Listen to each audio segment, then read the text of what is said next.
ನಾವು ಕಳೆದ ಒಂದು ಕಾರ್ಯಕ್ರಮದಲ್ಲಿ ಭಾಳ ಪ್ರಾಮುಖ್ಯವಾದ ವಿಷಯವನ್ನು ಆಲೋಚನೆ ಮಾಡ್ತಾ ಬಂದೆವು. ಅಲ್ಲಿ ಪೌಲನು ತಿಳಿಸಬೇಕಾದ್ರೆ ಏನಂತ ಹೇಳಿದ್ರೆ, ಈ ದಿನಗಳು ಕೆಟ್ಟವುಗಳಾಗಿವೆ. ಆಮೇಲೆ ಕಾಲವನ್ನು ಸುಮ್ಮನೆ ಕಳಕೊಳ್ಳದೆ ಅದನ್ನು ಬೆಲೆಯುಳ್ಳದು ಉಪಯೋಗಿಸ್ಕೊಳ್ರಿ. ಟೈಮ್ ಈಸ್ ಎ ಮನಿ ಇದ್ದಂಗೆ. ಅನೇಕ ಫಾರಿನ್ ಕಂಟ್ರೀಸಲ್ಲಿ ನೋಡ್ತೇವೆ, ಅದು ಸಮಯ ಅಂತ ಹೇಳಿದ್ರೆ ಹಣ ಎಂಬುದಾಗಿ ಹೇಳ್ತಾರೆ. ಈ ದಿವಸಗಳಲ್ಲಿ ಅನೇಕರು ಸಮಯದ ಬಗ್ಗೆ ಪ್ರಜ್ಞೆ ಇಲ್ಲ.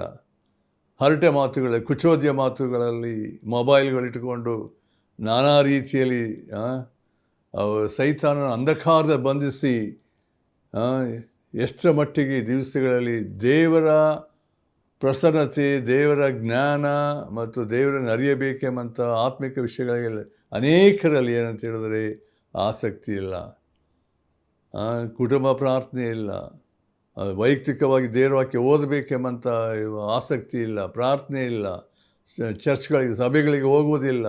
ಅನೇಕ ಸಂಗತಿಗಳು ನೋಡ್ರಿ, ಅನೇಕ ವೇಳೆ ಅವ್ರಿಗೆ ಮೊಬೈಲ್ ಇದ್ದರೆ ಸಾಕು, ಇಡೀ ಅವರೆಲ್ಲ ಅದೇ ಅವ್ರಿಗೆ ಎಂಬುದಾಗಿ ನೋಡ್ತೇವೆ. ಪ್ರಿಯರೇ, ಈ ದಿನಗಳು ಕೆಟ್ಟವುಗಳಾಗಿವೆ. ಸೈತಾನನು ಎಷ್ಟರ ಮಟ್ಟಿಗೆ ಈ ದಿನಗಳನ್ನು ಜನರನ್ನು ವಂಚಿಸಿ ಅಂಧಕಾರದಲ್ಲಿ ಬಂಧಿಸಿರಬೇಕಾದ್ರೆ ನಾವು ಎಚ್ಚರಿಕೆಯಿಂದ ಜೀವಿಸಬೇಕಾಗಿದೆ. ಆದ್ದರಿಂದ ದೇವರ ವಾಕ್ಯ ಎಷ್ಟರ ಮಟ್ಟಿಗೆ ಓದ್ತೇವೋ, ದೇವರ ವಾಕ್ಯ ಧ್ಯಾನಿಸುವಾಗ ದೇವರ ವಾಕ್ಯದ ಬೆಳಕಿನಲ್ಲಿ ನಮ್ಮ ದುರಾವಸ್ಥೆಗಳು ನಾವು ಯಾವಾಗಲೂ ಕರ್ತನ ಮುಂದೆ ಇದ್ದಾಗೆ ಬರುವಾಗ ದೇವರ ಬೆಳಕಿನಲ್ಲಿ ನಮ್ಮೆಲ್ಲ ಪಾಪದ ಸಂಗತಿಗಳನ್ನು, ಲೋಕ ಸಂಗತಿಗಳು ದೂರ ಆಗಿ ನಾವು ಕರ್ತನಿಗೆ ಸಮರ್ಪಕವಾದ ಜೀವಿತವನ್ನು ನಾವು ಜೀವಿಸಬೇಕಾಗಿದೆ. ನಾವು ಈ ದಿವಸ ನಾವು ಎಫೆಸ ಪತ್ರಿಕೆ 5ನೇ ಅಧ್ಯಾಯ 17ನೇ ವಚನದಲ್ಲಿರ್ತಕ್ಕಂಥ ಸತ್ಯವನ್ನು ನೋಡೋಣ.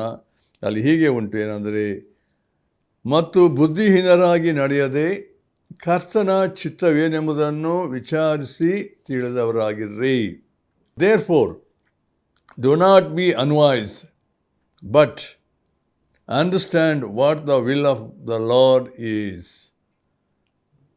ಇದು ಭಾಳ ಹೆಚ್ಚಿನ ರೀತಿಯಲ್ಲಿ ದೇವ ಜನರಿಗೆ ಪೌಲನು ಅವರನ್ನು ಎಚ್ಚರಿಸಿ ಅವರಿಗೆ ಹೇಳಬೇಕಾಗಿರುವಂಥ ಸತ್ಯಗಳನ್ನು ತಿಳಿಪಡಿಸಿರುವ ಸಂಗತಿಗಳನ್ನು ನಾವು ಈ ಸಮಯದಲ್ಲಿ ಧ್ಯಾನ ಮಾಡಲಿಕ್ಕಿದ್ದೇವೆ. ದೇವರನ್ನು ಆಶೀರ್ವದಿಸಿಕೊಳ್ಳಿ. ಪ್ರಾರ್ಥನೆ ಮಾಡೋಣ. ನಮ್ಮ ಪ್ರೀತಿಯುಳ್ಳ ತಂದೆಯ ದೇವರೇ, ಯಾರ್ಯಾರು ಈ ವಾಕ್ಯಗಳನ್ನು ಕೇಳ್ತಿದ್ದಾರೆ ಈ ಸಮಯದಲ್ಲಿ ಕರ್ತನೆ, ಅನೇಕರ ದೃಷ್ಟಿ, ಅವರ ಗಮನ, ಅವರ ಕರ್ತನೆ ಲಕ್ಷ್ಯ, ಅವರ ಅನೇಕರು ನಾನಾ ಥರವಾದಂಥ ಸಮಯಗಳನ್ನು ಯಾವ್ಯಾವ ರೀತಿ ಉಪಯೋಗಿಸ್ಕೊಳ್ತಿದ್ದಾರೆ.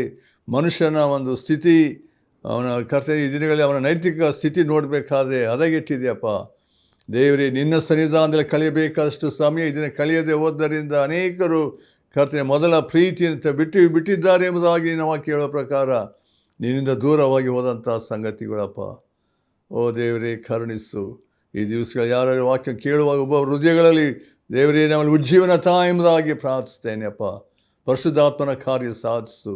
ಈ ದಿನಗಳಲ್ಲಿ ಕ್ರೈಸ್ತ ಕುಟುಂಬಗಳಲ್ಲಿ, ವಿಶ್ವಾಸಿಗಳಲ್ಲಿ, ಸಭೆಗಳಲ್ಲಿ ಇರಬೇಕಾದಂಥ ಕರ್ತನೆ, ನಿನ್ನ ಕಡೆ ಇರಬೇಕಾದಂಥ ಪ್ರಜ್ಞೆ, ತಿಳುವಳಿಕೆ, ಜ್ಞಾನ ಮತ್ತು ಕರ್ತನೆ ಸಮಯದ ಒಂದು ಕರ್ತನೆ ತಿಳುವಳಿಕೆ, ನಾವು ಈ ಕರ್ತನ ಬರುವಿಕೆ ಹತ್ತಿರವಾಗಿರುವಾಗ ಹೇಗೆ ಜೀವಿಸಬೇಕು ದೇವರೇ ಕರುಣಿಸಿ ಸತ್ಯದ ಮಾರ್ಗದಲ್ಲಿ ನಡೆಸು. ಎಲ್ಲ ಸೈತಾನನ ಸುಳ್ಳಿನ ಮಾರ್ಗಗಳಿಂದ ಬಿಡುಗಡೆ ಕೊಡು ಎಂಬುದಾಗಿ ಬೇಡ್ತೇನೆ. ಕರ್ತನೆ, ಕಾರ್ಯಕ್ರಮ ಕೇಳುತ್ತ ಒಬ್ಬೊಬ್ಬರಲ್ಲಿ ಆತ್ಮಿಕ ವಿಷಯದಲ್ಲಿ ಹೆಚ್ಚಿನ ಆಸಕ್ತಿ ಅನುಗ್ರಹಿಸಿ ನಿನಗಾಗಿ ಪ್ರತಿಷ್ಠಿಸಿಕೊಳ್ಳುವಂತೆ ದೇವರೇ ನಡೆಸು. ಯೇಸು ಕ್ರಿಸ್ತನ ಹೆಸರಿನಲ್ಲಿ ಬೇಡ್ತೇವೆ ತಂದೆಯೇ, ಆಮೇನ್.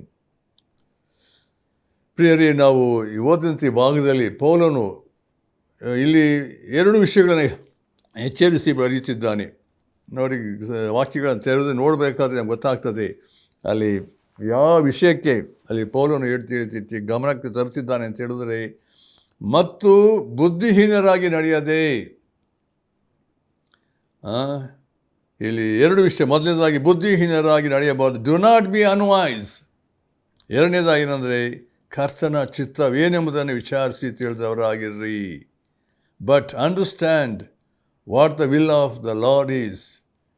ಇದು ಭಾಳ ಒಂದು ಏನಂದರೆ ದೇವರ ಮಕ್ಕಳಲ್ಲಿರುವಂಥ ಜವಾಬ್ದಾರಿಕೆ ಬಗ್ಗೆ ಇಲ್ಲಿ ಹೇಳ್ತಿದ್ದಾನೆ.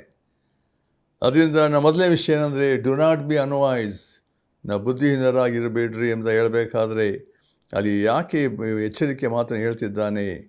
ಅಲ್ಲಿ ಇಂಗ್ಲೀಷ್ನಲ್ಲಿ ನಾವು ವರ್ಡ್ನ ಯೂಸ್ ಮಾಡಬೇಕಾದ್ರೆ ದೇರ್ ಫೋರ್ ಎಂಬುದಾಗಿ ಹಿಂದಿನ ಕನೆಕ್ಷನ್ ಉಂಟು. ಇಲ್ಲಿ ಅಲ್ಲಿ ಕನ್ನಡದಲ್ಲಿ ಮತ್ತು ಎಂಬುದಾಗಿ ಉಂಟು, ಅದು ಇಂಗ್ಲೀಷ್ ಬರಬೇಕಾದ್ರೆ therefore do not be unwise. ಹಿಂದಿನ ವಾಕ್ಯದಲ್ಲಿ ಆತನು ಹೇಳಿರಬೇಕಾದ್ರೆ ಅಲ್ಲಿ ನಾವು ಅದನ್ನು ಪ್ರತ್ಯೇಕ 16ನೇ ಕಳೆದ ಸಾರಿ ಅದನ್ನು ಆಲೋಚನೆ ಮಾಡಿದ್ದೇವೆ. ಏನಂದರೆ ಈ ದಿನಗಳು ಕೆಟ್ಟಗಳಾಗಿವೆ, ಅದರಿಂದ ಕಾಲವನ್ನು ಸಮಯವನ್ನು ಅದೇನೆಂದರೆ ಸುಮ್ಮನೆ ಕಳ್ಕೊಳ್ಳದೆ ಬೆಲೆ ಇಳಿದು ಉಪಯೋಗಿಸ್ಕೊಳ್ರಿ ಎಂಬುದಾಗಿ ಹೇಳಬೇಕಾದ್ರೆ ಹೇಳಿ ದೇರ್ ಫೋರ್ ಆದ್ದರಿಂದ ಏನಂತೆ ಬುದ್ಧಿಹೀನರಾಗಿ ನಡೆಯಬೇಡ್ರಿ. ಎಲ್ಲ ಅಂದರೆ ಕಾಲ ಅಂದರೆ ಸೈತಾನ ಕಾಲದ ವಿಷಯವಾಗಿ ಹೇಳಬೇಕಾದ್ರೆ, ಅದು ಸಮಯದ ಬಗ್ಗೆ ಹೇಳಬೇಕಾದ್ರೆ ನಾವು ಹೇಗೆ ಎಚ್ಚರಿಕೆಯಿಂದ ಬುದ್ಧಿವಂತರಾಗಿ ನಡ್ಕೊಳ್ಳಬೇಕೆಂಬಂಥ ವಿಷಯದಲ್ಲಿ ಅಲ್ಲಿ ಪೌಲನು ಹೇಳುವಂಥ ಮಾತನ್ನು ನಾವು ನೋಡ್ತಾ ಇದ್ದೇವೆ. ಆದ್ದರಿಂದ ಈ ಒಂದು ಆತ್ಮಿಕ ದೇವರ ಮಕ್ಕಳ ಜೀವಿತದಲ್ಲಿ ಯಾಕೆ ಇಂಥ ಒಂದು ಸಂಗತಿಗಳು ಅಂದರೆ ಈ ದೇವರು ನಮ್ಮನ್ನು ಕೆಟ್ಟದಾಗಿರುವಂಥ ಪ್ರಪಂಚ ಬಿಡಿಸಿರಬೇಕಾದ್ರೆ ಇಲ್ಲಿ ಒಂದು ಎಚ್ಚರಿಕೆ ಮಾತನ್ನು ನಾವು ನೋಡ್ತೇವೆ. ಆದ್ದರಿಂದ ದೇವರ ಮಕ್ಕಳಲ್ಲಿ ಇಂಥ ಒಂದು ಬಲಹೀನತೆಗೆ ಅಂದರೆ ಈ ಒಂದು ಏನಂದರೆ ಅಜ್ಞಾನಿಗಳಾಗಿ ಯಾಕೆ ಜೀವಿಸ್ತಾ ಇದ್ದಾರೆ, ಯಾವುದೇ ಒಂದು ಸಮಯದ ಪ್ರಜ್ಞೆ ಇಲ್ಲದೆ ಯಾಕೆ ಇಂಥ ಒಂದು ಅವರ ಆತ್ಮಿಕ ಮಟ್ಟದಲ್ಲಿ ಕೆಳಗಿನ ಮಟ್ಟದಲ್ಲಿದ್ದಾರೆ, ಇದಕ್ಕೆ ಕಾರಣಗಳೇನು, ಇದನ್ನು ನಾವು ತಿಳ್ಕೊಳ್ಬೇಕು. ಇಲ್ಲಿ ಮೊದಲೇದಾಗ ನಾವು ಆಲೋಚಿಸಬೇಕಾದ್ರೆ ಒಬ್ಬ ವಿಶ್ವಾಸಿ ದೇವರ ಮಕ್ಕಳಲ್ಲಿ ಏನಂದರೆ ಆತ್ಮಿಕ ಬೆಳವಣಿಗೆ ಇಲ್ಲದೆ ಹೋದರೆ ಆಗುವಂಥ ಸಂಗತಿಗಳು ಎಂಬುದಾಗಿ ನೋಡ್ತೇವೆ. ಬುದ್ಧಿಹೀನರಾಗಿ ನಡ್ಕೊಳ್ತಾರೆ, ನಂಬಿಕೆಯಲ್ಲಿ ಬಲಹೀನರಾಗಿರ್ತಾರೆ, ನಂಬಿಕೆ ಜೀವಿತದಲ್ಲಿ ಭಾಳ ಅವರಲ್ಲಿ ಬಲಹೀನತೆ ಉಂಟು. ಮತ್ತು ಇನ್ನೊಂದು ಮೂರನೇದಾಗಿ ನೋಡಬೇಕಾದ್ರೆ ಅವ್ರಿಗೆ ಏನಂದರೆ ದೇವರ ವಾಕ್ಯಗಳಿಗಿಂತ ಲೋಕದ ವಿಷಯದಲ್ಲಿಯೇ ಮಗ್ನರಾಗಿರ್ತಾರೆ, ಲೋಕದ ವಿಷಯಗಳಿಗೆ ಹೆಚ್ಚು ಏನಂದರೆ ಮಗ್ನರಾಗಿರ್ತಾರೆ. ಮಾತ್ರ ಲೋಕದ ಸ್ನೇಹಿತರು ಕೂಡ ಅವ್ರಿಗೆ ಹೆಚ್ಚಾಗಿರ್ತಾರೆ. ಇದರಿಂದ ಏನಂದರೆ ಆತ್ಮಿಕ ವಿಷಯಗಳಿಗೆ ಅವ್ರಿಗೆ ಹೆಚ್ಚು ಅವ್ರಿಗೆ ಏನಂದರೆ ಆಸಕ್ತಿ ಇಲ್ಲದಂಥ ಒಂದು ಸಂಗತಿಗಳು. ಇದೆಲ್ಲ ಏನಂದರೆ ಅವ್ರು ಯಾಕೆ ಇಂಥ ಒಂದು ಸ್ಥಿತಿಗೆ ಬುದ್ಧಿಹೀನರಾಗಿ ನಡ್ಕೊಳ್ತಾರೆ ಎಂಬುದಕ್ಕೆ ಕಾರಣಗಳು ನೋಡ್ತಾ ಇದ್ದೇವೆ. ಆಮೇಲೆ ದೇವರ ವಾಕ್ಯದ ಕಡೆಗೆ ಪ್ರಾರ್ಥನೆ ಕಡೆಗೆ ಅವ್ರಿಗೆ ಲಕ್ಷ್ಯ ಇಲ್ಲ, ಆಸಕ್ತಿ ಇಲ್ಲ. ಅದು ಒಂದು ರೀತಿಯಲ್ಲಿ ವಾರಕ್ಕೊಂದು ಸರಿ ಚರ್ಚ್ಗೆ ಹೋದರೂ ಇದು ಇಲ್ಲ, ತಿಂಗಳಿಗೊಂದು ಸರಿ ಹೋದರೂ ಅದು ಇಲ್ಲ. ಅವರೆಲ್ಲ ಸಂಗತಿಗಳು ಏನಂತ ಹೇಳಿದ್ರೆ ಲೋಕದ ವಿಷಯದಲ್ಲಿ ಮಗ್ನರಾಗಿರ್ತಾರೆ ಎಂಬುದಾಗಿ. ಆಮೇಲೆ ಅನೇಕರು ನೋಡಬೇಕಾದ್ರೆ ಲೋಕದ ಐಶ್ವರ್ಯದಲ್ಲಿಯೇ ಮುಳುಗಿ ಹೋಗಿರ್ತಾರೆ. ಅವ್ರಿಗೆ ಹಣ ಬೇಕಷ್ಟೇ, ಕೆಲಸ ಕಾರ್ಯದಲ್ಲಿ ಅವ್ರಿಗೇನು ಹಣ ಸಂಪಾದಿಸಬೇಕು, ದುರಾಶೆಗಳು. ಇದರಲ್ಲಿ ನಾವು ಅನೇಕರ ಒಂದು ಸಂಗತಿ ಬುದ್ಧಿಹೀನರಾಗಿರ್ತಾರೆ. ನೋಡಿರಿ, ನಾವು ಲೂಕನ ಸುವಾರ್ತೆ ನಾವು ನೋಡಬೇಕಾದ್ರೆ ಒಂದು ಮಾತಲ್ಲಿ ಯೇಸು ಕ್ರಿಸ್ತನ ಒಂದು ಮಾತನಲ್ಲಿ ಹೇಳಬೇಕಾದ್ರೆ ಒಬ್ಬ ಐಶ್ವರ್ಯವಂತನಿಗೆ ಏನಂತ ಹೇಳಿದ್ರೆ ಅದನ್ನು ವಾಕ್ಯದಲ್ಲಿ ಇರುವಂಥ ಸತ್ಯಗಳನ್ನು ನಾನು ಆಲೋಚನೆ ಮಾಡಬೇಕಾದ್ರೆ ನಮ್ಗೆ ಅರ್ಥ ಆಗ್ತದೆ. ಅಲ್ಲಿ 12ನೇ ಅಧ್ಯಾಯ ನಮಗೆ ಗೊತ್ತಿರುವಂಥ ಒಂದು ಸಂಗತಿ ಅಲ್ಲಿ ಹೀಗೆ ಬರೆಯಲ್ಪಟ್ಟಿದೆ. 12ನೇ ಅಧ್ಯಾಯದಲ್ಲಿ ಇಡೀ ನಾವು ಓದೋಕ್ಕೆ ಸಮಯ ಇಲ್ಲ. ಅಲ್ಲಿ ಯೇಸು ಬುದ್ಧಿ ಇಲ್ಲದ ಐಶ್ವರ್ಯವಂತನ ಸಾಮ್ಯವನ್ನು ಹೇಳಿ ದ್ರವ್ಯಾಶೆಯ ವಿಷಯವಾಗಿಯೂ ಇಹಲೋಕದ ಚಿಂತೆಯ ವಿಷಯದಲ್ಲಿಯೂ ಎಚ್ಚರಿಸಿದ್ದು ಎಂಬುದಾಗಿ ನಾವು ನೋಡ್ತೇವೆ. ಲೂಕನ ಸುವಾರ್ತೆ ನೀವು ಸಮಯ ಇದ್ದಾಗ 12ನೇ ಅಧ್ಯಾಯ 13ರಿಂದ ನೀವು ಪೂರ್ತಿ ಅದನ್ನು ಓದುವಾಗ 34 ವರ್ಷ ಓದ್ತಾ ಬರುವಾಗ ನಿಮ್ಗೆ ಗೊತ್ತಾಗ್ತದೆ. ಆದರೆ ನಾನು ಇಲ್ಲಿ ಒಂದು ಕೆಲವು ಮಾತ್ರ ಓದೋಕ್ಕೆ ಇಷ್ಟಪಡ್ತೇನೆ. ಅಲ್ಲಿ 19ನೇ ವರ್ಷದಲ್ಲಿ ನಾವು ಓದ್ತೇನೆ, ಅದು ಓಡುವಾಗ ನಮ್ಗೆ ಅರ್ಥ ಆಗ್ತದೆ. ಅವನು ಸರಕುಗಳನ್ನು ತುಂಬಿಟ್ಟು ನನ್ನ ಜೀವಾತ್ಮಕ್ಕೆ ಜೀವವೇ ಅನೇಕ ವರ್ಷಗಳಿಗೆ ಬೇಕಾದಷ್ಟು ಸರಕು ನಿನಗೆ ಬಿದ್ದದೆ. ಅಂದರೆ ಆ ಮನುಷ್ಯನ ಐಶ್ವರ್ಯವಂತನಲ್ಲಿ ಬಂದಂಥ ಆಲೋಚನೆ, ವಿಶ್ರಮಿಸಿಕೋ, ಊಟ ಮಾಡು, ಕುಡಿ, ಸುಖಪಡು ಎಂದು ಹೇಳುವೆನು ಅಂದುಕೊಂಡನು. ಆದರೆ 20ನೇ ವರ್ಷನ ಗಮನಿಸ್ರಿ, ಆದರೆ ದೇವರು ಅವನಿಗೆ ಬುದ್ಧಿಹೀನನು ನೀನು, ಇವತ್ತು ರಾತ್ರಿ ನಿನ್ನ ಪ್ರಾಣವನ್ನು ನಿನ್ನ ಕಡೆಯಿಂದ ಕೇಳುವರು, ಆಗ ನೀನು ಸಿದ್ಧ ಮಾಡಿಟ್ಟಿರುವುದು ಯಾರಿಗಾಗುವುದು ಎಂದು ಹೇಳಿದನು. 21ನೇ ವಚನ, ತನಗೋಸ್ಕರ ದ್ರವ್ಯವನ್ನಿಟ್ಟುಕೊಂಡು ದೇವರ ವಿಷಯಗಳಲ್ಲಿ ಐಶ್ವರ್ಯವಂತನಾಗದೇ ಇರುವವನು ಅವನಂತೆಯೇ ಇದ್ದಾನೆ ಅಂದನು. ನೋಡ್ರಿ, ಈ ಲೋಕದ ಐಶ್ವರ್ಯ ಮನುಷ್ಯನನ್ನು ಅನೇಕ ವೇಳೆ ಕುರುಡುತನಕ್ಕೆ, ದುರಾಶೆಗೆ ಒಳಪಡಿಸಿ ದೇವರಿಂದ ದೂರ ಮಾಡುವಂತಹ ಸಂಗತಿ. ಅದಕ್ಕೆ ಯೇಸು ಕ್ರಿಸ್ತನು ಹೇಳಿದ್ದೇನೆಂದರೆ ಐಶ್ವರ್ಯವಂತರು ಪರಲೋಕ ರಾಜ್ಯ ಸೇರುವುದು ಎಷ್ಟೋ ಕಷ್ಟ. ಒಬ್ಬ ಯವನಸ್ಥನು ಯೇಸು ಕ್ರಿಸ್ತನ ಬಳಿಗೆ ಬಂದು ನಾನು ನಿತ್ಯ ಜೀವನ ಪಡ್ಕೊಳ್ಬೇಕು, ಏನು ಮಾಡಬೇಕು, ಭಾಳ ಒಂದು ರೀತಿಯಲ್ಲಿ ಆತನು ಎಷ್ಟು ಆಸಕ್ತಿಯುಳ್ಳವನಾಗಿ ಓಡಿ ಬಂದು ಕೇಳ್ತಿದ್ದಾನೆ. ಯೇಸು ಕ್ರಿಸ್ತನು ಅವನು ದೃಷ್ಟಿಸಿ ಪ್ರೀತಿಸಿ ಹೇಳ್ತಾನೆ, ಧರ್ಮಶಾಸ್ತ್ರ ಏನುಂಟು ಅದಕ್ಕೆಲ್ಲ ನಡ್ಕೊಂಡಿದ್ದೇನೆ, ಆದರೆ ಒಂದು ಕಡಿಮೆ ಆಗಿದೆ, ನಿನ್ನ ಬದುಕನ್ನೆಲ್ಲ ಮಾರಿ ಬೆಳಗ್ಗೆ ಹಂಚಿ ಬಂದು ಹಿಂಬಾಲಿಸು. ಈ ಮಾತನ್ನು ಕೇಳಿದಾಗ ಏನಂತೆ ಮುಖ ಬಾಡಿದವನಾಗಿ ಆತ ಹೊರಟು ಹೋದನು ಎಂಬುದಾಗಿ. ಅದಕ್ಕೆ ಸ್ವಾಮಿ ಹಿಡಿದು ಐಶ್ವರ್ಯವಂತರು ದೇವರ ರಾಜ್ಯ ಕಾಣೋದೆಷ್ಟೋ ಕಷ್ಟ, ಸೇರೋದಕ್ಕೆಷ್ಟೋ ಕಷ್ಟ. ಪ್ರಿಯರೇ, ಈ ದೇವರ ವಾಕ್ಯದ ಅನೇಕ ಸಂಗತಿಗಳು, ಈ ಲೋಕದ ಸಂಗತಿಗಳು ನೋಡಬೇಕಾದ್ರೆ, ಮನುಷ್ಯರು ಯೇಸು ಕ್ರಿಸ್ತ ಹೇಳಬೇಕಾದ್ರೆ, ಬುದ್ಧಿಹೀನನು ನೀನು. ಈ ರಾತ್ರಿ ಏನಂತೆ, ನಿನ್ನ ಪ್ರಾಣವನ್ನು ನಿನ್ನ ಕಡೆಯಿಂದ ಕೀಳುವಾಗ ನೀನು ಸಿದ್ಧ ಮಾಡಿಟ್ಟುವುದು ಯಾರಿಗಾಗ್ತದೆ? ಸತ್ತ ನಂತರ ಯಾವ ಒಂದು ಪೈಸೆ ತೆಗೆದುಕೊಂಡು ಹೋಗೋ ಸಾಧ್ಯತೆ ಇಲ್ಲ ಎಂಬುದಾಗಿ ನೋಡ್ತೇವೆ. ನಾವು ಇನ್ನೊಂದು ಸತ್ಯವನ್ನು ನೋಡ್ತೇವೆ 6ನೇ ವಿಷಯದಲ್ಲಿ. 6ನೇ ವಿಷಯ ಸಂಗತಿ ಏನಂದರೆ, ಮನುಷ್ಯನಿರ್ತಕ್ಕಂಥ ಯಾಕೆ ಅವನಲ್ಲಿರ್ತಕ್ಕಂಥ ಒಂದು ಏನಂದರೆ ಬುದ್ಧಿಹೀನತೆ ಕಾರ್ಯಗಳು ಯಾಕೆ ಇರ್ತದೆ ಅಂತ ಹೇಳಬೇಕಾದ್ರೆ, ದೇವರ ವಾಕ್ಯಕ್ಕೆ ವಿಧೇಯನಾಗದೆ ಈಸ್ ಎ ಡಿಸೊಬಿಡಿಯೆಂಟ್ ಪರ್ಸನ್ ಎಂಬುದಾಗಿ ನೋಡ್ತೇವೆ. ನಾವು ನೋಡಿ ಮತ್ತಾಯನ ಸುವಾರ್ತೆ 7ನೇ ಅಧ್ಯಾಯ 26ನೇ ವರ್ಷ ನಾವು ಓದುವಾಗ ನಮ್ಗೆ ಗೊತ್ತಾಗ್ತದೆ. ನಾವು ಓದಿದ್ದೇವೆ ಅನೇಕ ಸಾರಿ, ಅದನ್ನು ಸಮಯದ ಓದ್ರಿ ಗೊತ್ತಾಗ್ತದೆ. ಅಲ್ಲಿ ಏನಂದರೆ, ಯೇಸು ಕ್ರಿಸ್ತ ಹೇಳಿದ ಮತ್ತು ಪರ್ವತ ಪ್ರಸಂಗದಲ್ಲಿ 5, 6, 7 ಅದನ್ನು ಹೇಳಿದ ನಂತರ 26ನೇ ವರ್ಷಕ್ಕೆ ಬರುವಾಗ, ಆದರೆ ಈ ನನ್ನ ಮಾತುಗಳನ್ನು ಕೇಳಿಯೂ ಅದರಂತೆ ನಡೆಯದೆ ಹೋದರೆ ನಡೆಯುವ ಪ್ರತಿಯೊಬ್ಬನಿಗೆ 2 ವಿಷಯಗಳು ಉಂಟಲ್ಲಿ. ಈ ನನ್ನ ಮಾತುಗಳನ್ನು ಕೇಳಿ ಅದರಂತೆ ನಡೆಯುವವನ್ನು ಏನಂತೆ ಬುದ್ಧಿಯುಳ್ಳ ಮನುಷ್ಯನು ಅಂದರೆ ಬಂಡೆ ಮೇಲೆ ಮನೆ ಕಟ್ಟಿದವನಿಗೆ ಹೋಲಿಕೆಯಾಗಿದೆ. ಆಮೇಲೆ ಇನ್ನೊಬ್ಬ ವಿಷಯ, 2 ವ್ಯಕ್ತಿಗಳ ಬಗ್ಗೆ, ಒಬ್ಬ ಬುದ್ಧಿವಂತ, ಒಬ್ಬ ಬುದ್ಧಿಹೀನನು.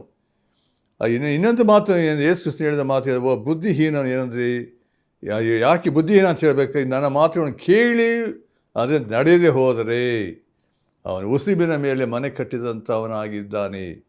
ಅದೇನಂದರೆ, ಮಳೆ ಬಂತು, ಹಳ್ಳಗಳು ತುಂಬಿತು, ಗಾಳಿ ಹೊಡೆಯಿತು, ಆ ರಭಸಕ್ಕೆ ಏನಂದರೆ ಆ ಮನೆ ಏನಾಯ್ತಂತೆ, ಉಸಿಬಿನಲ್ಲಿ ಕಟ್ಟಿದ್ದರಿಂದ, ಮೇಲೆ ಕಟ್ಟಿದ್ದರಿಂದ ದಡ ಮನೆ ಬಿತ್ತು. ಆದರೆ ಬುದ್ಧಿವಂತರ ಮನೆ ಬಂಡೆ ಮೇಲೆ ಕಟ್ಟಿದ್ದರಿಂದ ಸ್ಥಿರವಾಗಿ ನಿಂತಿತ್ತು ಎಂಬುದಾಗಿ ಅಂದರೆ ಟೆಸ್ಟಿಂಗ್ ಪೀರಿಯಡ್ನಲ್ಲಿ ನೋಡುವಾಗ ಬುದ್ಧಿವಂತನ ಮನೆ ಸ್ಥಿರವಾಗಿದೆ, ಬುದ್ಧಿಹೀನನು ಕಟ್ಟಿದಂಥ ಮನೆ ಬಿದ್ದು ಹೋದಂಥ ಸಂಗತಿಗಳು. ಇಲ್ಲಿ ನಾವು ಆಲೋಚನೆ ಮಾಡ್ತಿರೋ ಸಂಗತಿ ಏನಂತ ಹೇಳಿದ್ರೆ, ಬುದ್ಧಿಹೀನನಾಗಿ ನಡೆಯಬೇಡ ನೀನು. Do not be unwise. ಈ ಲೋಕದಲ್ಲಿ ದೇವರು ನಿನ್ನ ಜೀವಿತದಲ್ಲಿ ದೇವರು ಕೊಟ್ಟಂಥ ಆಯಸ್ಸು, ದೇವರು ಕೊಟ್ಟಂಥ ಎಲ್ಲ ಸಮಯಗಳು ದೇವರ ಕಡೆ ತಿರುಗಿಕೊಂಡು ದೇವರಿಗೆ ಅಧೀನಾಗಿ ವಿಧಿಯನಾಗಿ ಯೇಸು ಕ್ರಿಸ್ತನ ಮೂಲಕ ಸಿಗ್ತಕ್ಕಂಥ ಪಾಪದ ಬಿಡುಗಡೆಯನ್ನು ಹೊಂದಿದವನಾಗಿ ಯೇಸು ಕ್ರಿಸ್ತನೆಂಬ ಬಂಡೆಯ ಮೇಲೆ ನೀನು ನಿಲ್ಲುವುದಾದರೆ, ಯೇಸು ಕ್ರಿಸ್ತನ ಒಡೆತನಕ್ಕೆ ಒಪ್ಪಿಸಿಕೊಡುವುದಾದರೆ ನೀನು ಕರ್ತನಿಗಾಗಿ ಜೀವಿಸ್ತೀ ಎಂಬುದಾಗಿ ದೇವರು ನಿನ್ನ ಬಲಪಡಿಸುವ ಆತನಾಗಿದ್ದಾನೆ. ದೇವರ ಉದ್ದೇಶ ನಾವು ಬುದ್ಧಿಹೀನರಾಗಿರಬಾರ್ದು ಎಂಬುದಾಗಿ ನೋಡಿ. ಇನ್ನೊಂದು ವಾಕ್ಯ ನಾವು ಜ್ಞಾನೋಕ್ತಿಯ ಮಾತು ಉಂಟು. ಏನಂದರೆ, ನಾವು 10ನೇ ಅಧ್ಯಾಯ 26ನೇ ವರ್ಷದಲ್ಲಿಯೂ ನಾವು ನೋಡ್ತೇವೆ. 6ನೇ ಅಧ್ಯಾಯದಲ್ಲಿ ಮತ್ತು 6ನೇ ವರ್ಷದಲ್ಲಿ ನೋಡುವಾಗ, ಸೋಮಾರಿಗೆ ಇರುವೆ ಹತ್ತಿರ ಹೋಗಿ ಅದರ ನಡವಳಿಕೆಯನ್ನು ನೋಡಿ ಜ್ಞಾನವನ್ನು ತಂದುಕೋ.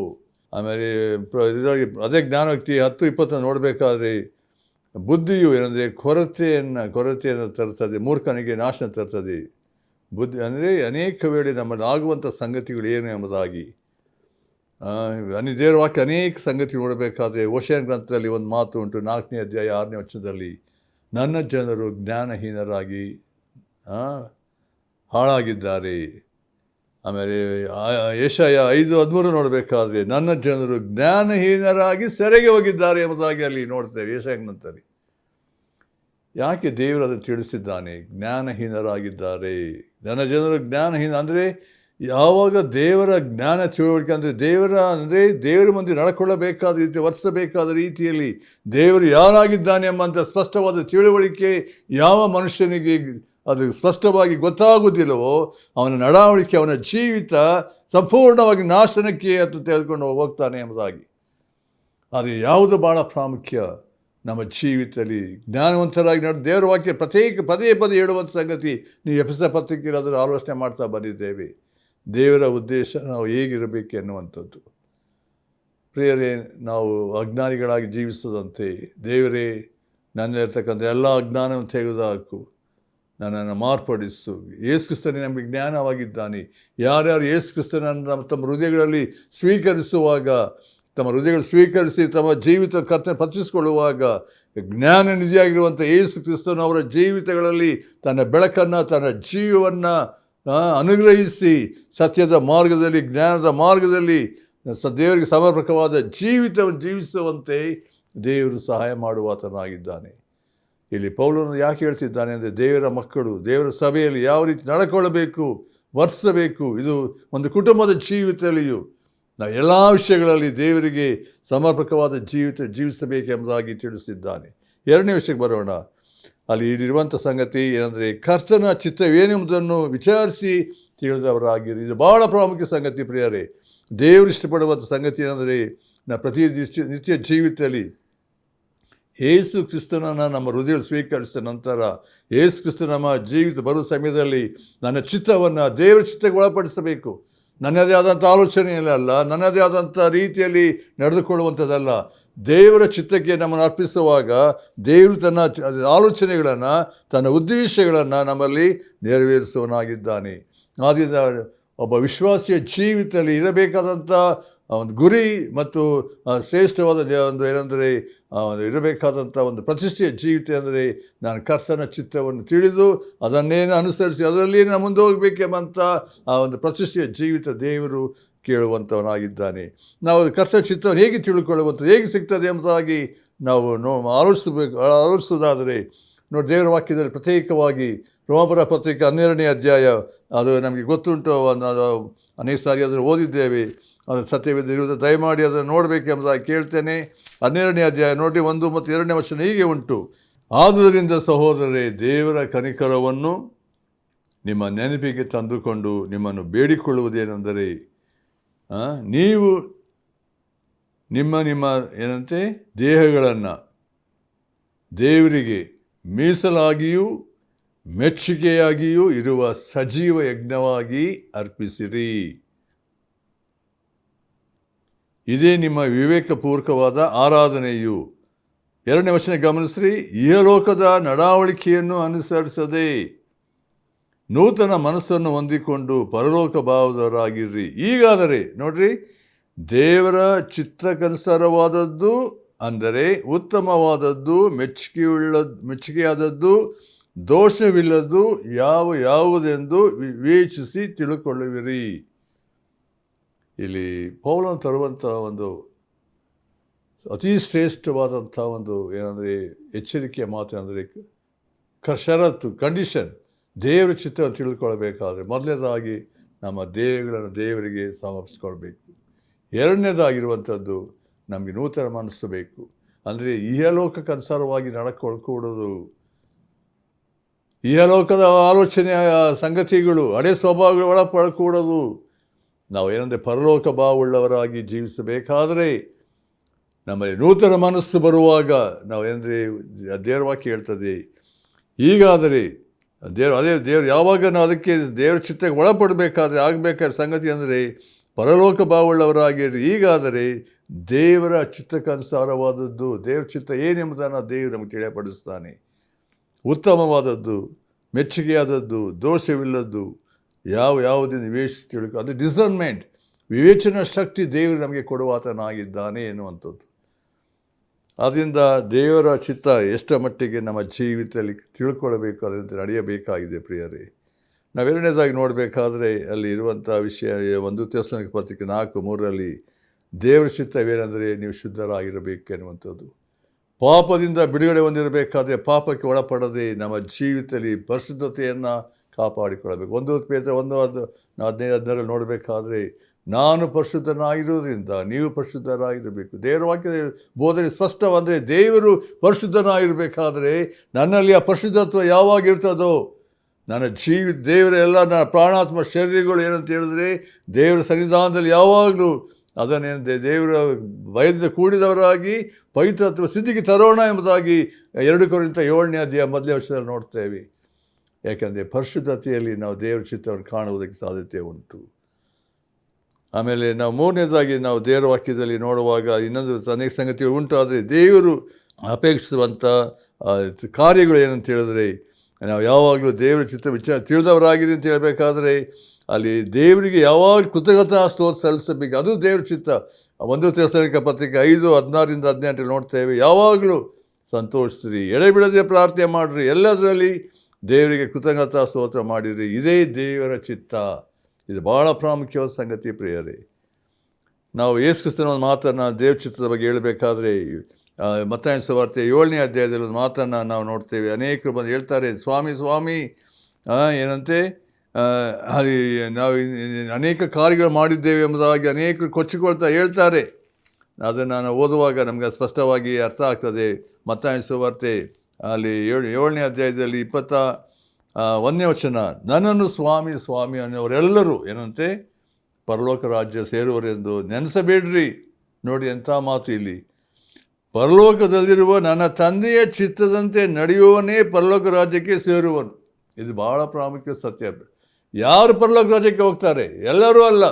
ಯಾರು ತಂದೆಯ ಚಿತ್ತಕ್ಕನುಸಾರವಾಗಿ ನಡೆಯುತ್ತಾರೋ, ತಂದೆಯ ಚಿತ್ತ ಏನಂದರೆ ತಾನು ಕಳಿಸಿದಂಥ ಯೇಸುವನ್ನು ನಂಬುವಂಥದ್ದೇ ದೇವ್ರ ಚಿತ್ತ. ಮೊದಲನೇದಾಗಿ ಯೇಸು ಕ್ರಿಸ್ತನ ಕೊಡುವಂಥದ್ದು ನಿತ್ಯ ಜೀವ. ಅದರ ಯಾವಾಗ ನಾವು ಹೊಂದುತ್ತೇನೋ, ದೇವರ ಚಿತ್ತದ ಮಾರ್ಗ ನಡೆಯುತ್ತೇನೋ, ನಮಗಿರುವಂಥ ಬಾಧ್ಯತೆಯಲ್ಲಿ ನಾವು ನೋಡ್ತೇವೆ. ಅದರಿಂದ ಅನೇಕ ವೇಳೆ ನಾನು ನಿನ್ನ ಹೆಸರಿನಲ್ಲಿ ನಾನು ದೆವ್ವ ಬಿಡಿಸಿದ್ದೇನೆ, ರೋಗವಾಸಿ ಮಾಡಿದ್ದೇನೆ, ಮಹತ್ಕಾರ ಮಾಡಿದ್ದೇನೆ ಅಂದರೆ ಅನೇಕರು ಆ ನ್ಯಾಯ ವಿಚಾರಣೆ ಸಮಯದ ಹೇಳ್ತಾರೆ ಎಂಬುದಾಗಿ ನಾವು ಅದು 7ನೇ ಅಧ್ಯಾಯ 22-23 ನೋಡ್ತೇವೆ. ಆದರೆ ಯೇಸು ಕ್ರಿಸ್ತನು ಹೇಳುವಂಥ ಮಾತೇನೆಂದರೆ, ನಾನೆಂದು ನಿಮ್ಮನ್ನು ಗುರುತು ಕಾಣೇನು, ಧರ್ಮವನ್ನು ಮೀರಿ ನಡೆಯುವವರೇ ನನ್ನಿಂದ ತೊಲಗಿ ಹೋಗಿರಿ ಎಂದು ಎಲ್ಲರ ಮುಂದೆ ಹೇಳಿಬಿಡುವೆನು ಎಂಬುದಾಗಿ. ಅದೇ ಕರ್ತರು ಏನು ಹೇಳ್ತಿದ್ದಾನೆಂದರೆ, ತಂದೆಯ ಚಿತ್ತಕ್ಕನುಸಾರವಾಗಿ ನಡ್ಕೊಳ್ಳಬೇಕಾದಂಥ ರೀತಿ ಏನು ಎಂಬುದನ್ನು ಕರ್ತರು ನಮಗೆ ತಿಳಿಯಪಡಿಸಿದ್ದಾನೆ. ಅದರಿಂದ ಈ ಇದರಲ್ಲಿ ಪ್ರತ್ಯೇಕವಾಗಿ ಅನುಸರಿಸಬೇಕಾದರೂ ಆ ಸಂಗತಿ ಅಂದರೆ ನಮಗಿರಬೇಕಾದಂಥ ದೃಢತೆ ಮತ್ತು ಧ್ಯೇಯ. ಅಲ್ಲಿ ಕೀರ್ತನೆ 47:8 ನೋಡುವಾಗ, ನನ್ನ ದೇವರೇ ನಿನ್ನ ಚಿತ್ತವನ್ನು ಅನುಸರಿಸುವುದೇ ನನ್ನ ಸಂತೋಷ ಎಂಬುದಾಗಿ ನಾವು ನೋಡ್ತೇವೆ. ಮತ್ತು ಯೇಸು ಕ್ರಿಸ್ತನ ಜೀವಿತದಲ್ಲಿ ಆತನ ಬಿಟ್ಟು ಹೋದ ಮಾದರಿ ನಾವು ಯೋಹಾನ ಸುವಾರ್ತೆ ನಾವು 6ನೇ ಅಧ್ಯಾಯದಲ್ಲಿ 7ನೇ ಅಧ್ಯಾಯದಲ್ಲಿ ಮತ್ತು 17ನೇ ವರ್ಷದಲ್ಲಿ ಈಗ ನೋಡ್ತೇವೆ. ಆತನ ಚಿತ್ತದಂತೆ ನಡೆಯುವುದಕ್ಕೆ ಯಾರಿಗೆ ಮನಸ್ಸಿದೆಯೋ ಅವರಿಗೆ ಈ ಬೋಧನೆಯು ದೇವರಿಂದ ಬಂದದ್ದು, ನಾನು ಕಲ್ಪಿಸಿ ಹೇಳಿದ್ದು ಗೊತ್ತಾಗುವುದು ಎಂಬುದಾಗಿ ನೋಡ್ತೇವೆ. ಆದರೆ ಯೋಹಾನ ಸುವಾರ್ತೆ 6:38 ನೋಡಬೇಕಾದರೆ ಯೇಸು ಕ್ರಿಸ್ತ ಹೇಳಿದ ಮಾತು, ನನ್ನ ಚಿತ್ತದಂತೆ ನಡೆಯುವುದಕ್ಕಾಗಿ ನಾನು ಬಂದಿಲ್ಲ, ನನ್ನನ್ನು ಕಳಿಸಿದಾತನ ಚಿತ್ತವನ್ನು ನೆರವೇರಿಸೋದಕ್ಕಾಗಿ ಪರಲೋಕದಿಂದ ಬಂದೆ. ನೋಡಿ, ಯೇಸು ಕ್ರಿಸ್ತನು ಯಾವಾಗ ಹೇಳ್ತಿದ್ದ ಸಂಗತಿ, ನಾನು ತಂದೆಯ ಚಿತ್ತವನ್ನು ನೆರವೇರಿಸೋಕ್ಕೆ ಬಂದಿದ್ದೇನೆ. ಪ್ರಿಯರೇ, ನಾನು ಮತ್ತು ನೀನು ಈ ಲೋಕದಲ್ಲಿರುವಂಥದ್ದು ಏನಂದರೆ ದೇವರ ಚಿತ್ತವನ್ನು ಮಾಡೋದಕ್ಕೋಸ್ಕರ. ನಮ್ಮ ಚಿತ್ತ ಅಲ್ಲ, ನಮ್ಮ ಆಲೋಚನೆಗಳಲ್ಲ.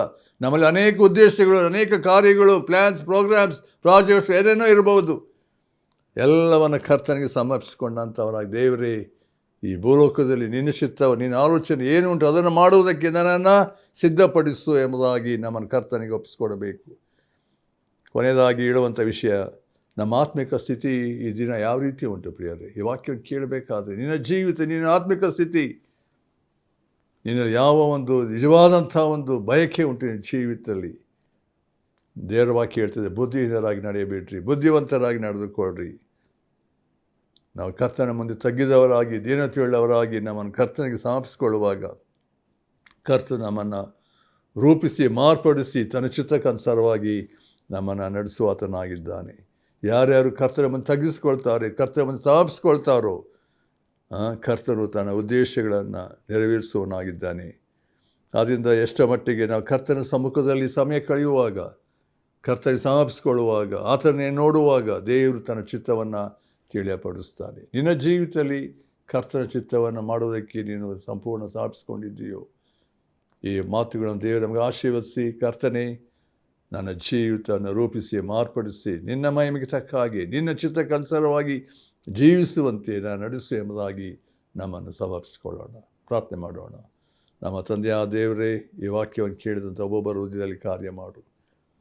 ಈ ಭೂಲೋಕದಲ್ಲಿ ನಾವು ನಮ್ಮ ಚಿತ್ತ, ನಮ್ಮ ಆಲೋಚನೆ, ನಮ್ಮ ಪ್ಲ್ಯಾನ್ಗಳಲ್ಲಪ್ಪ, ನಿನ್ನ ಚಿತ್ತ, ನಿನ್ನ ಉದ್ದೇಶ ಮಾಡೋದಕ್ಕಾಗಿ ನಮ್ಮನ್ನು ಕರೆದಿದ್ದಿ. ನಮ್ಮದೆಲ್ಲವನ್ನು ತೆಗೆದುಹಾಕಿ ನಿನ್ನ ಆತ್ಮನಿಂದ ತುಂಬಿಸಿ ಸತ್ಯದ ಮಾರ್ಗದಲ್ಲಿ, ನೀತಿಯ ಮಾರ್ಗದಲ್ಲಿ, ಪರಿಶುದ್ಧತೆಯಲ್ಲಿ ನಮ್ಮ ಒಬ್ಬೊಬ್ಬರನ್ನು ನಡೆಸಬೇಕೆಂದು ಯೇಸು ಕ್ರಿಸ್ತನ ಹೆಸರಿನಲ್ಲಿ ಬೇಡ್ತೇನೆ ತಂದೆಯೇ, ಆಮೆನ್.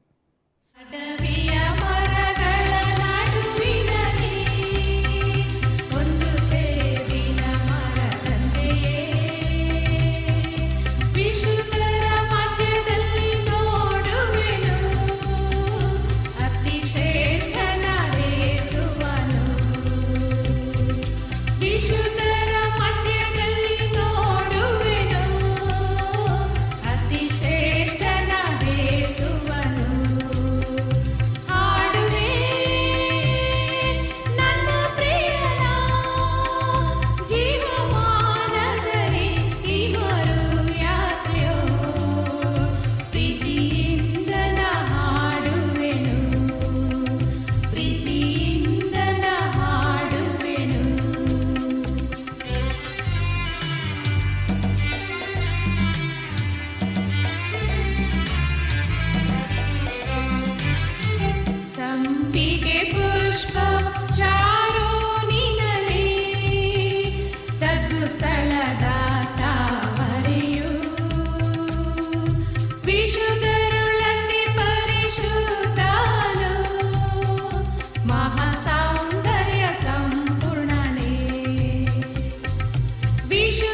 ಪ್ರೀತಿಯಿಂದ ನಾ ಹಾಡುವೆನು, ಪ್ರೀತಿಯಿಂದ ನಾ ಹಾಡುವೆನು.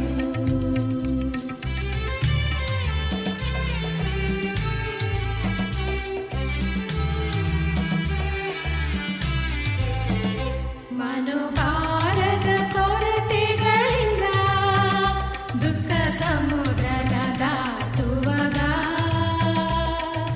ದಿವ್ಯ ಹಸ್ತ ನೀಡಿ ನಡೆಸು ನನ್ನ, ಅಂಜಬಾರದಂತೆ ಹೇಳಿದಾತನೇ. ದಿವ್ಯ ಹಸ್ತ ನೀಡಿ ನಡೆಸು ನನ್ನ, ಅಂಜಬಾರದಂತೆ